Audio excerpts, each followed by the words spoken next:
Hidayah ini terus kita minta di dalam doa kita.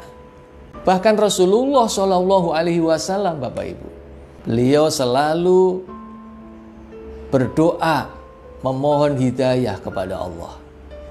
Allahumma inni as'alukal huda. Ya Allah, aku mohon kepadamu hidayah, petunjuk. Sebab yang bisa memberikan hidayah itu hanya Allah. Ketika Allah tidak memberikan hidayah, tidak ada seorang pun yang mampu yang bisa memberikannya. Walau itu seorang nabi, dan itu sudah banyak contoh-contoh dari zaman Nabi Nuh, ya. Ternyata istrinya Nabi Nuh tidak diberi hidayah oleh Allah. Nabi Nuh walau seorang nabi tidak mampu memberikan hidayah kepada istrinya. Putranya Nabi Nuh yang bernama Kan'an, Allah tidak memberikan hidayah. Nabi Ibrahim, ayahnya juga tidak diberi hidayah oleh Allah. Nah, Nabi Ibrahim walaupun seorang utusan Allah juga tidak bisa mengimankan ayahnya. Nabi Muhammad, paman Nabi Muhammad, paman-pamannya Nabi Muhammad, Abu Jahal, Abu Lahab, yang menentang. Padahal ponakannya itu seorang nabi. Nabi Muhammad utusan Allah, mendapat wahyu petunjuk langsung dari malaikat Jibril, itu saja tidak bisa mengimankan paman-pamannya. Jadi mutlak hidayah itu adalah kewenangannya Allah. Nah, Bapak Ibu Saudaraku yang berbahagia, kalau kita artikan secara luas dalam kehidupan kita sehari-hari, di mana kita sebagai orang tua ya, yang memiliki anak, yang memiliki putra-putri, yang kita ingin, setiap orang tua pasti pengen anaknya ini menjadi anak yang solih, menjadi anak yang solihat, menjadi anak yang rajin sholat, yang patuh, taat, bertakwa kepada Allah dan Rasul-Nya. Sehingga bapak-bapak, ibu-ibu, kita sebagai orang tua tidak henti-henti nasihati anak-anak kita, mengarahkan kepada anak-anak kita. Tapi kok ternyata, nah ini ya, putra-putri kita tidak mau nurut, disuruh sholat masih susahnya minta ampun, disuruh ngaji masih alasan sana-sini, ngeles ke sana-sini. Disuruh menutup auratnya masih alasan macam-macam, yang gerah, yang panas, yang belum siap dan sebagainya. Maka kita sebagai orang tua harus sadar bahwa kita tidak akan mampu merubah akhlak anak-anak kita.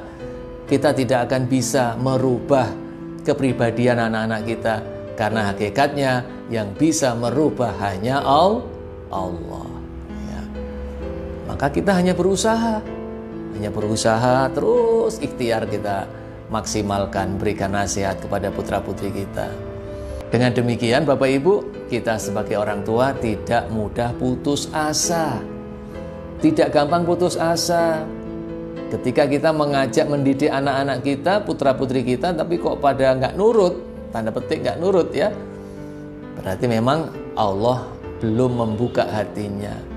Terus diajak, didoakan, diajak, didoakan. Nah sebaliknya,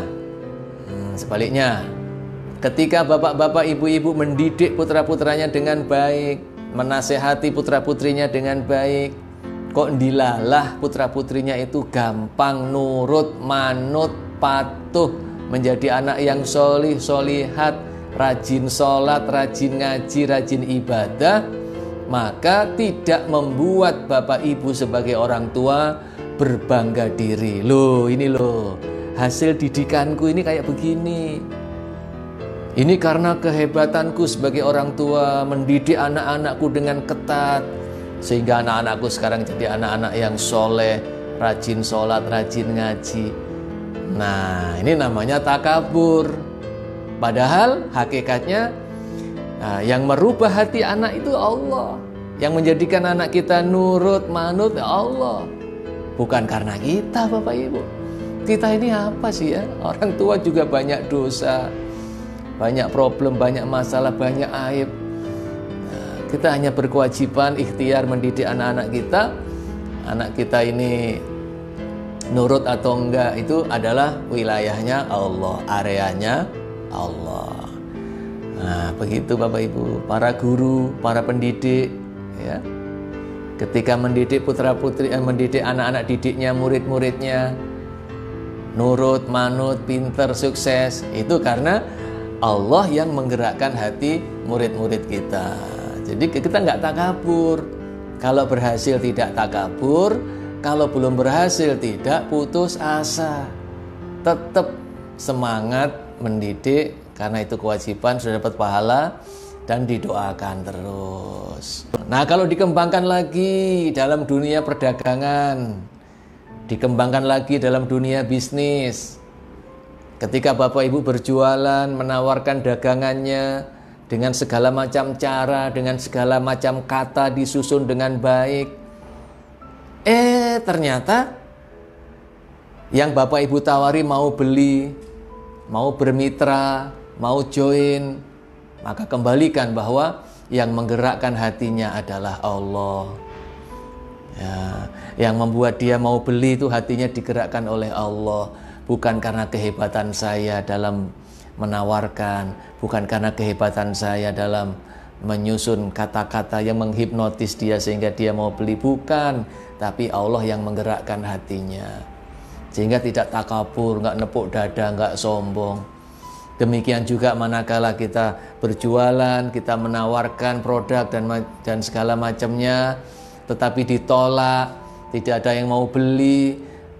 Padahal kita sudah berbagai macam strategi kita gunakan, berbagai macam ilmu marketing kita kuasai, tapi kok nggak ada yang mau beli ya?